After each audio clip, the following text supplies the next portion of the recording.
We understand things on the basis of logic. We do not know whether our logic is correct, but we assume it to be so, and we are comfortable with it. It could be wrong. Our assumption involves a leap of faith.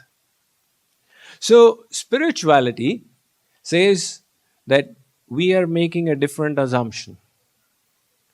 I will like to relate two important assumptions that give us a general understanding of the spiritual realm. The first assumption is about the nature of the self. Who am I? Now, according to known scientific theories, we are nothing except the combination of atoms and molecules. What then is the basis of consciousness? Is it merely a complex structure of atoms and molecules? What then is the self? Is the self the basis of consciousness arising from mere combination of atoms and molecules, as present modern science has us to believe? One ex-Nobel Prize winner, Albert Georgi, says, in my search for the basis of life, in my search for the basis of consciousness, I ended up with atoms and molecules. Somewhere along the line, life slipped out of my hands. Now, in my old age, I am tracing my steps backward. Spirituality says that there is the self is beyond atoms and molecules. There is something which is giving us that identity which we call I. Another famous scientist is Erwin Schroedinger. You've all heard of his theory. So Schrodinger also has something very wonderful to say about this, which I happened to read. He said that my body, the cells of my body, work in accordance with the laws of nature. And yet I know that I control the cells of my body, foreseeing the effects and taking responsibility for the actions. So he said that it seems these two statements can only be reconciled if there is an I separate from these atoms and molecules, which is guiding their motion in accordance with the laws of nature. Another scientist called Thomas Huxley, he said, if you were to ask scientists whether they believe in religion or spirituality, invariably they would say they do not believe. And if you were to ask them, do you possess a free will? They would say, yes, we do. Intuitively, we all know we do possess a free will. Yet, in the laws of nature known to us today, there is no scope for free will. Yet, all scientists do realize that we do possess the freedom to choose this or that. Spirituality gives us a different level of understanding of the self. Now, this self, although it has been recognized in spiritual traditions around the world, and I respect all of them, still in this lecture I am speaking from the Vedic viewpoint. So the Vedas say that all that exists is different kinds of energies. Tasmad va etasmad atmana akasha sambhuta akashad vayor vayor agni agnerapa adabhya prithvi prithivyaaushadaya aushadhibhyonnam annat purusha savayesha purushonnarasamaya. The Vedas say that there was one primordial energy, which it has the nomenclature given there is Prakriti. This unfolded at the time of creation into the next form, which is called Mahan, another primordial form of energy. This folded into the next form, which is called Ahankar, which unfolded further into five forms called the Panchatan Matra, and from there it makes sense to us. The next form of the energy was space. From space came the next form of the energy, which was air. The next form was fire. The next form was water. And the next form was the earth. So here we have the unified field theory being presented 5,000 years ago, where Einstein's theory seems so infantile in comparison. E is equal to mc square. Here the Vedas say everything is one energy unfolding. However, that is not the only energy form that exists. All these are material energies. Beyond this is a spiritual energy form. And the self is a part of that spiritual energy form. In various religious traditions, it has been called the soul, the spirit, the Atman, the Jeev. This soul is a higher level of energy, which we can classify as divine energy or spiritual energy. What is the difference between these two kinds of energies? All the material energies are devoid of the property of consciousness. And the spiritual energy form possesses consciousness. So wherever you detect consciousness, that indicates the presence of the soul, the higher spiritual energy form. Otherwise, our material instruments cannot reach that because they are restricted to the realm of the material energy.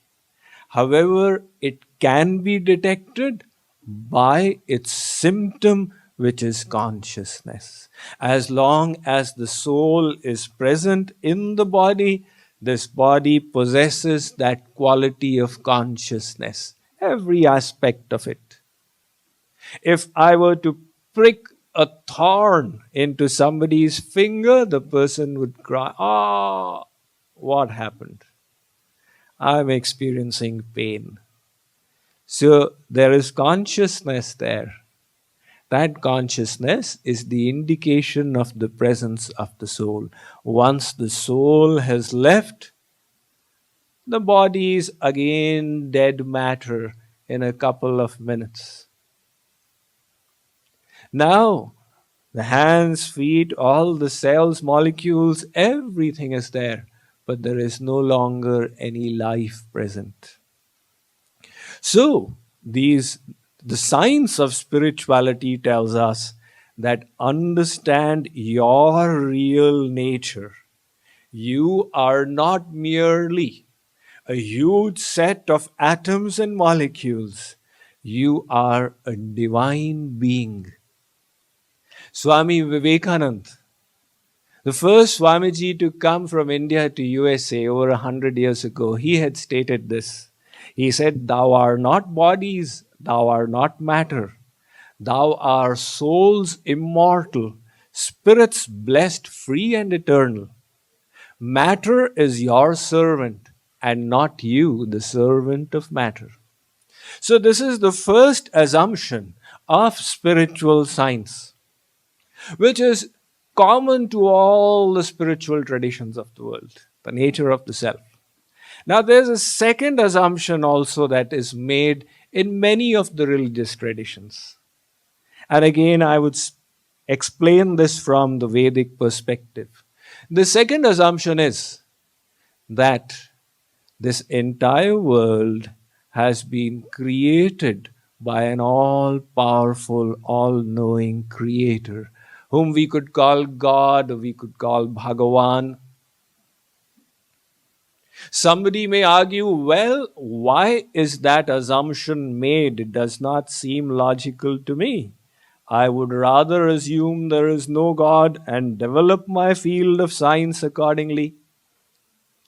Well, it seems if we ponder over it deeply, it seems equally logical and commonsensical, if not more, to assume that there is an intelligent creator. That has been the viewpoint of many great scientists.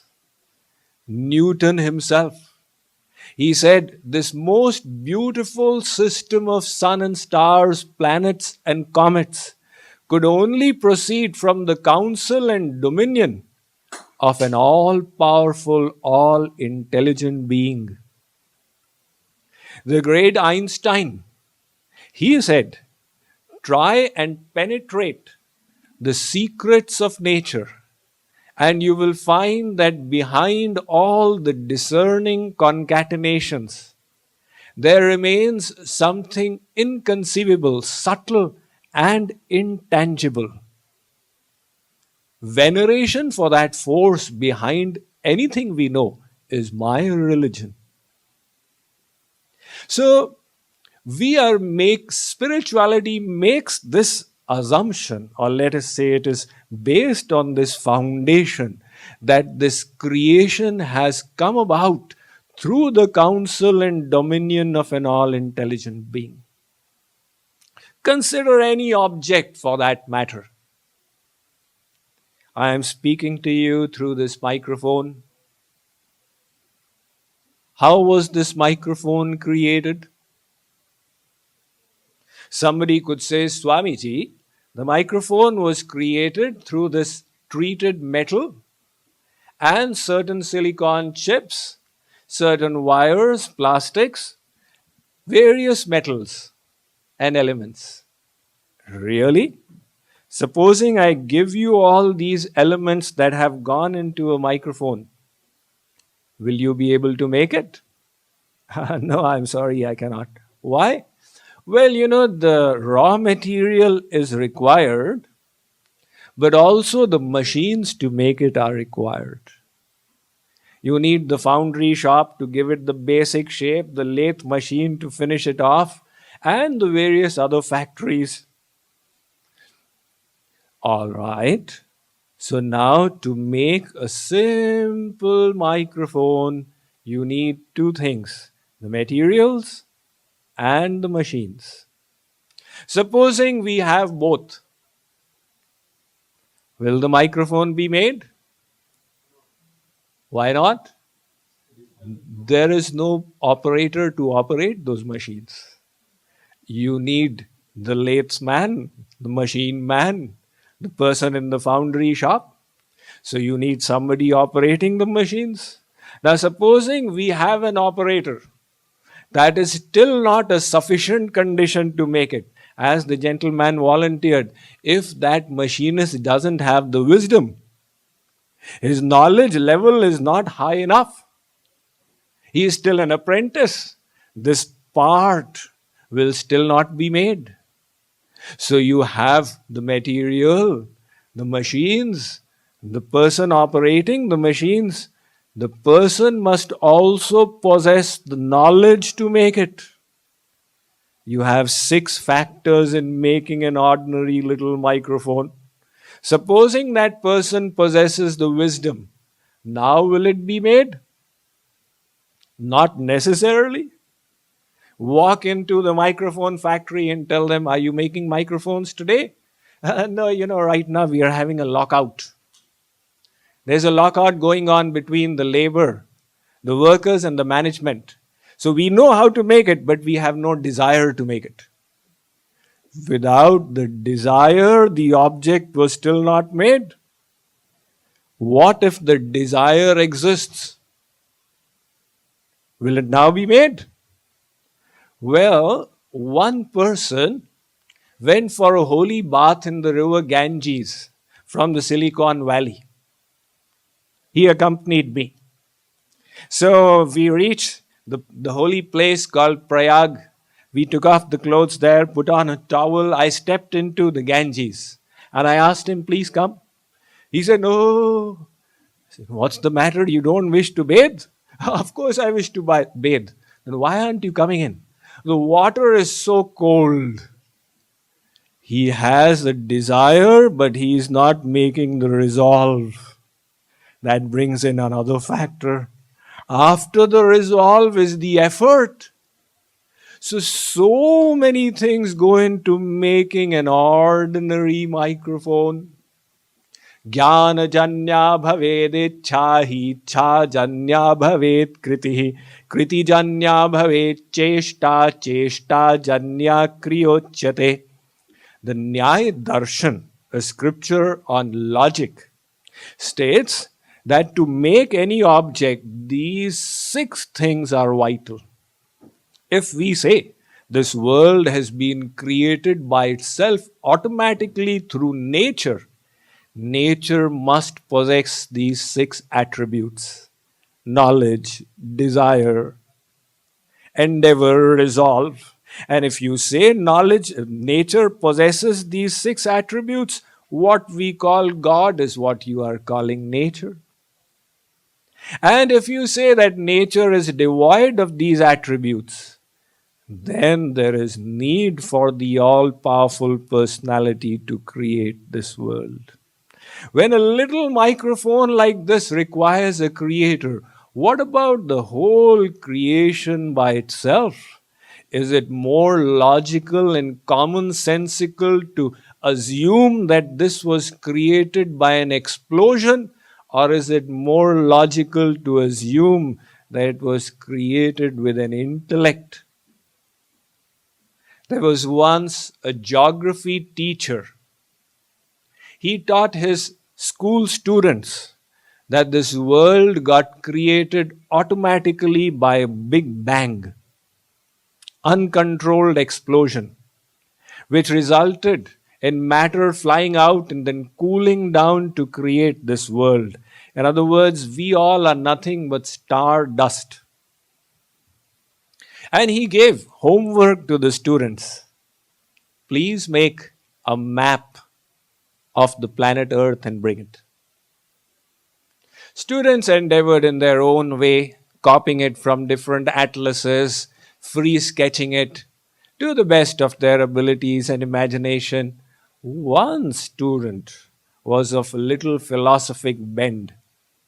He took a scrap of paper, he scribbled some lines in it, threw some colors there, and the next day when the students were submitting their assignments, he slipped his assignment into the pile on the teacher's desk. The teacher came to class. One by one, he began evaluating these assignments, marking them.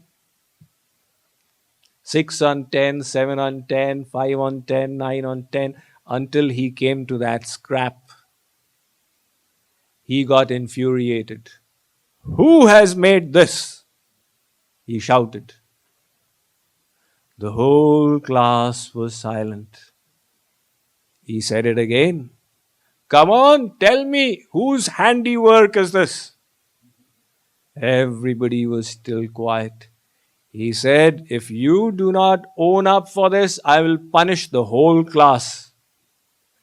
Now that boy got up. He said, sir, in my opinion, nobody has made it.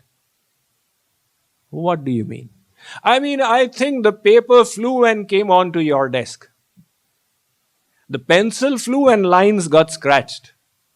The colors flew and filled up there. That is how this has come about. The teacher said, what rubbish are you talking? This has been made by itself. Definitely somebody has made it. And I suspect you are the person who has made it. The boy said, sir, you are not willing to believe that a small map of the planet Earth in a terrible form could be made by itself. And you want us to believe that the real thing, consisting not only of the planet Earth, but so many such planets, has been made by itself. If this requires a creator, doesn't the real thing require an even more powerful and intelligent creator? That has been the conclusion of many scientists. Unfortunately, their views are not reflected in the body of science. Professor Arber, a Nobel Prize winner in physics, I happened to read his statement as well. He said even the most primitive of cells requires the combination of several hundred micromolecules. How all these came together remains a mystery to me. The existence of a creator, of God, seems a logical explanation for this. Last year, as I was traveling through America, somebody gave me a book. So people keep giving these books, and I like to read them to see if any knowledge catches my fancy. This book was written by Francis Collins. He was an American scientist who headed the first human genome experiment. So this was an international team of scientists that got together to decode the human DNA that exists in each of our cells. They took many years to do it, and finally, when it was decoded for the first time, Francis Collins, who works for the National Institute of Health at present, he wrote this book, The Language of God. In that, he states that the DNA is so complex, it contains so much of information. If that information were written down on A4 size sheets, those sheets would keep piling up till the height of the Washington Monument. And if somebody began reading it at the rate of 3 letters per second, that person would continue reading it for the next 31 years. Somebody also volunteered this information. I have not verified it, but he said that the DNA, if it was straightened out, it would go twice to the sun and come back. Now, such complexity exists in creation. Spirituality says that this world is not a random creation of an uncontrolled explosion. It has been created under the direction of that divine intellect. Now, the understanding of the absolute truth is very simple. The absolute truth is the cause of all causes, that from which everything has emanated. The causeless first cause. The causeless first cause. Hegel was perplexed by this.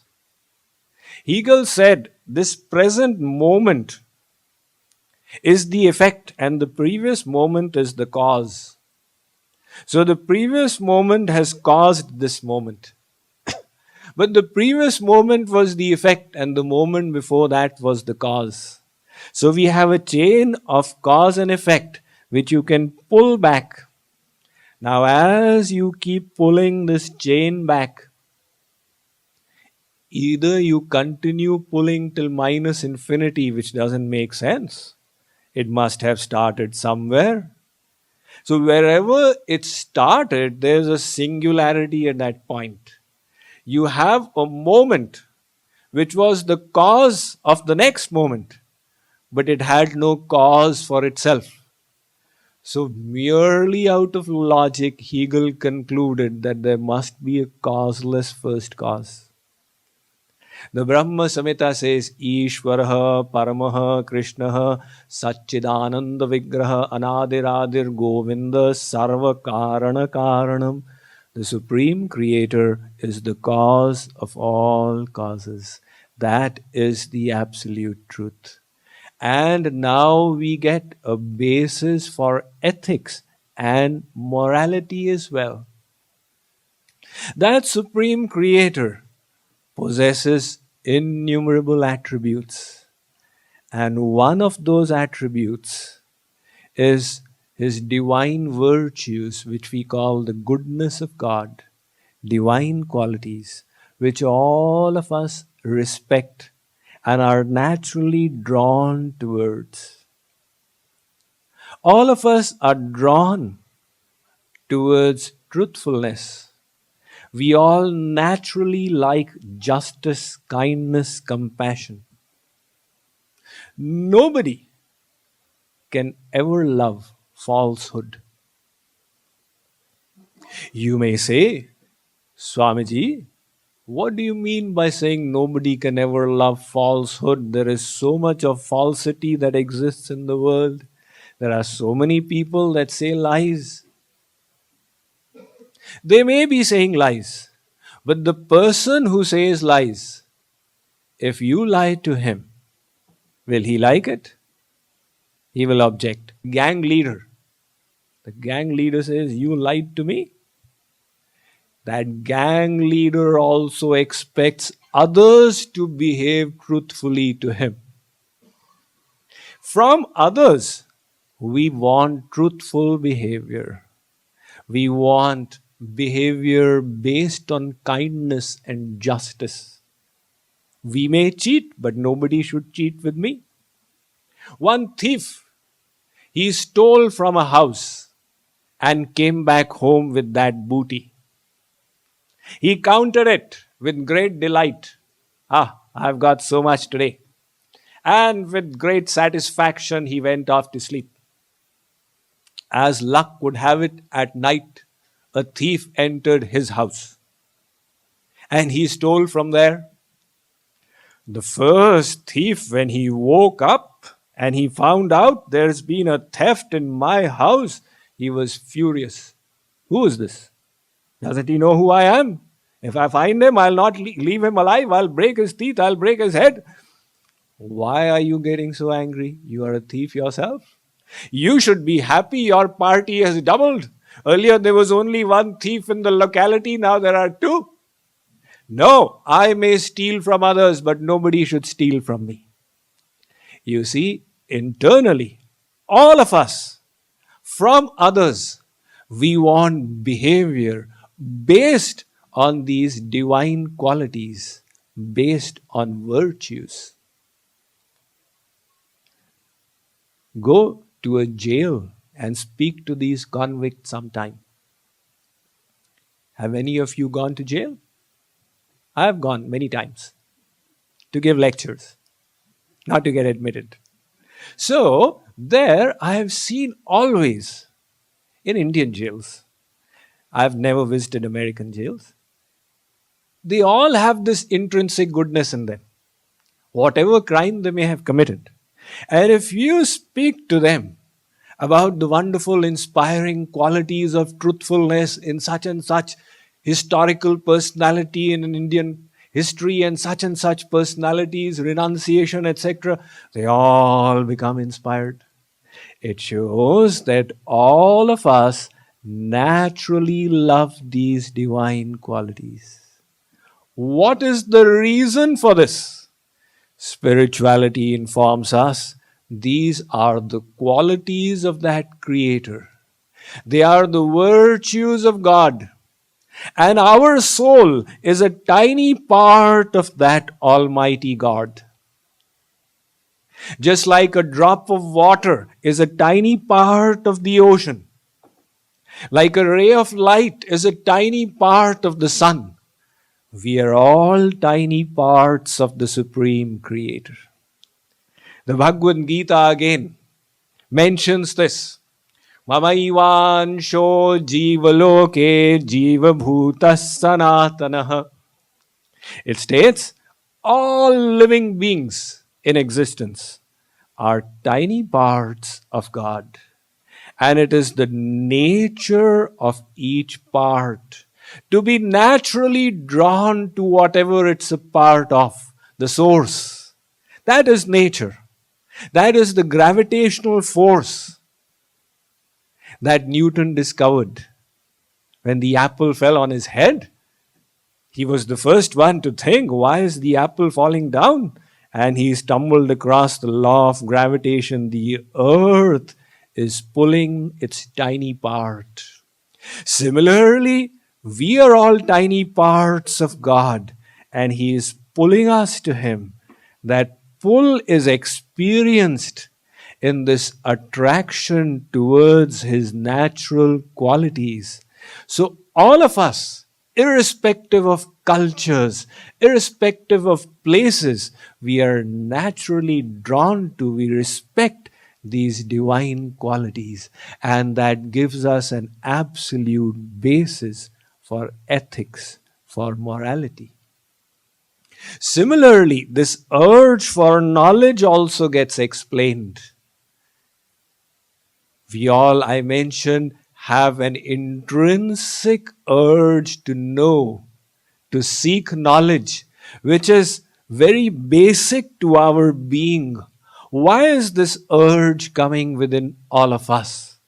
It is again stemming from our Creator God. He is not only all powerful, He is all knowing. The word in Sanskrit is sarvagya, omniscient in English.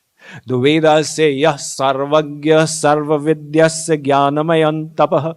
That Supreme Lord is all-knowing. Sri Krishna proclaims this, Vedaham samatitani vartamanani charjana bhavishyani cha bhutani mam tu vedana kaschana. He says, Arjun, the Supreme Lord knows the entire past. He knows the present and He knows the future. He is all-knowing. And we tiny souls are fragmental parts of that omniscient God. Hence, this urge within us to become all-knowing like our Creator. We may not be able to reach there at present, but that urge for knowledge exists. And similarly, this quest for happiness also exists for the same reason. That Lord is not only all-powerful and all-knowing and all-virtuous, He is an ocean of infinite bliss. So we are all tiny parts of that ocean of divine bliss. That is why we have this natural desire to be happy.